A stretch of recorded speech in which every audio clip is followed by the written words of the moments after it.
ready to go? Yep. Yep.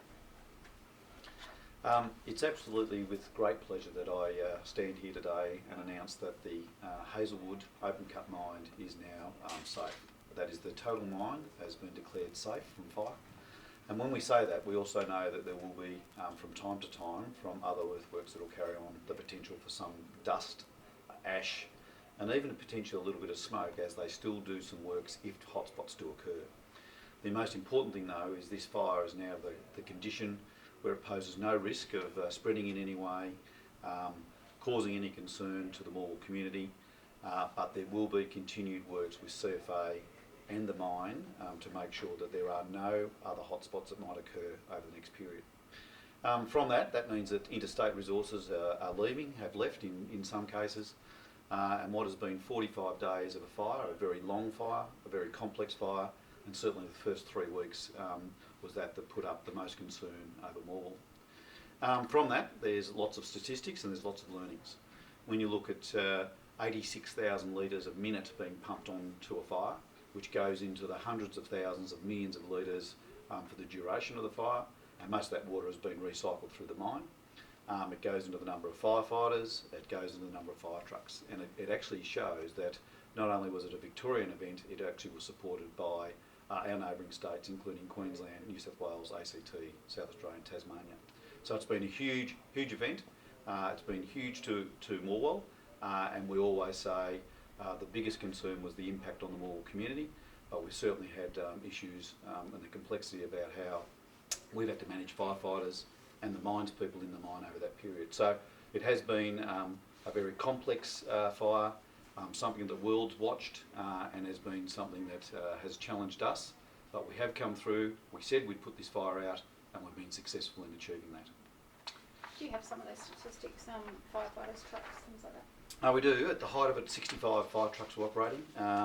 There was 7,000 individual firefighters, but that, by the time they do rotations, it reaches just on 20,000 shifts of firefighters that went through. So that's significant in itself. On any one day, there was 1,000 carbon monoxide analysis being done. So that was to ensure that our people, our firefighters, were getting their blood testing, and we're also being monitored for the levels of carbon monoxide in the mine, and that's significant in itself. That level of health monitoring is set a new precedent. It set a new standard about how we do it, and although we had health monitoring in place and carbon monoxide monitoring on day one, it certainly challenged the fact of the size of the event of how we had to change and modify our procedures on the way.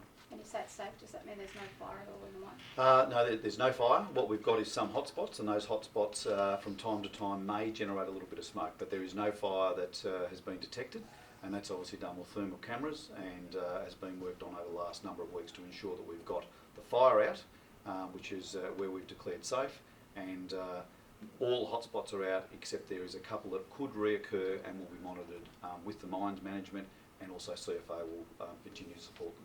And you're confident there's nothing underground, nothing unseen deep under the highway, under the footy ground or anything?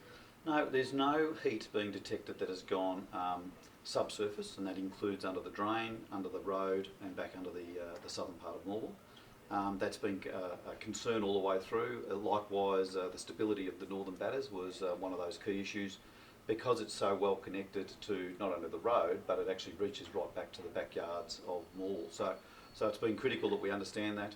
There is no detection of heat there, but that will obviously be an ongoing issue too, to make sure that there isn't anything that has not been detected. And I suppose the other thing is we'd welcome rain. Rain will certainly be one of the key things to get over the total area. We haven't had the opportunity to have decent rains during the whole firefight, which means we've had to work a lot harder over the 45 days. Where to from here? The key thing now is still to maintain the focus on the Morwell community. The clean-up effort that DHS are leading and La Trobe City is critical. We'll obviously prepare ourselves for what is the Board of Inquiry, of how we present information to that inquiry, and we certainly look forward to that. But I think the immediate is to take what is a well-earned rest from the firefighters for a start, but not to lose that connection with the mines manager themselves, and CFA locally will do a great job to ensure, as they always have, a great relationship with the mine. Some calls from the opposition today to have the terms of reference for the inquiry expanded. What are your thoughts on that? Yeah, look, I see the terms of reference are broad enough to do what's needed to be done. We look at the term investigate the response in a holistic sense, so that means that all aspects of response, whether it's about helicopters, fire trucks, firefighters, the tactics deployed, the methods around it, the detection and health and well-being of our firefighters will all be in what we see as the response to it. I think the terms of reference are adequate to do what needs to be done. And we'll certainly take that approach that everything that's been in the response will be submitted to the Board of Inquiry to make sure that they get a total understanding of what's been achieved and some of the challenges that this fire presented. Firefighters are rallying in Melbourne today against the government's budget cuts. What are your thoughts on that? And I suppose, was there any time in this fire where there weren't enough resources? No, there was no, over the whole summer period we've had no question about the lack of resources or the need to go back, right from, and I have the responsibility to recommend to government about the number of aircraft we use and operate. We run a fleet of 42 as an example, and it's on some days we're running up to 70 aircraft. So we've never been questioned about our budgets.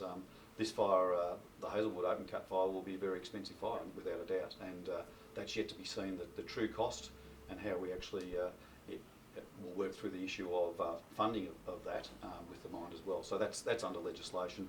That will be something we do in the future. The key issue now is to get the fire out. What will happen in the mine from here on in with the staff in there? From that, and I might get Darryl to talk actually, just about where you take the next few weeks.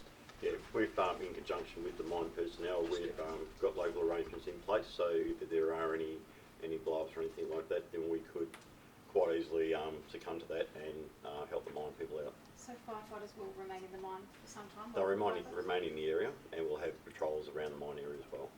How many firefighters will be at the mine? On a day-to-day On a basis, day-to-day be very minimal. The mine staff will be able to take full control of their mine, and we'll have firefighters on standby at the local stations. Sure. And then I guess in regards to monitoring the hotspots, Craig Lapsley said before that was going to be an ongoing process. How long do you expect to need to monitor those hotspots, sort of nearby the residents' houses and underground? Yeah, we'll maintain our FLIR images that we get from the aircraft reconnaissance missions daily until the weekend, and then that'll be reviewed after the weekend. Absolutely. A couple of questions, is that right? I'm happy to have the mine back, I suppose, handed back over to you guys today. Yes, we are. But before we go into any question, let me just first thank the fire authorities and everybody involved for the fantastic work done. So the Hazelwood staff, the contractors, everybody that helped extinguishing this fire. Fantastic effort. 45 days of terror, but luckily passed, and then we have the mine back in under our custody, and then working through it for the inquiry now. What's your plan now for the hotspots in the mine? What will happen? Well, we have ramped up the number of people on duty. So we have people surveying the mine on a 24-hour basis. We'll do that for a number of days until we, in coordination with Darryl, get the green light on the hotspot. So it's a process that will continue for some time. How are you feeling about the inquiry? Well, the inquiry, we will fully cooperate with the inquiry, of course. I think the terms of reference are, like Craig already said, more holistic, so I think we'll get out of it what needs to come out of it. But like I said, we will fully work with the government and cooperate in the best way possible. Is there anything you can say at this point that you will change in the future to prevent something like this happening again? It's a good question again, but I think it's a bit, let's not get ahead of ourselves. Let's first do the inquiry, see the outcomes, recommendations, and move down on what needs to be done. Are you confident that GDF Suez met all of the state government's regulations? Well, like I already said, let's not get ahead of ourselves. Let's do the inquiry, let's see at the outcomes. We'll fully cooperate and see what needs to be done. GDF Suez is in talks with the state government about paying for part of the firefighting effort. How much do you expect the company to have to contribute to that? Well, this will happen as per legislation, and I think this will also be linked to the inquiry. So let's first do the inquiry, see what the outcomes are. And that legislation, does that stipulate how much the company needs to pay? I think we have to go back to the fire authorities for that. What legislation says, so CFA Act is very clear about the ability to bill for a fire or hazardous materials.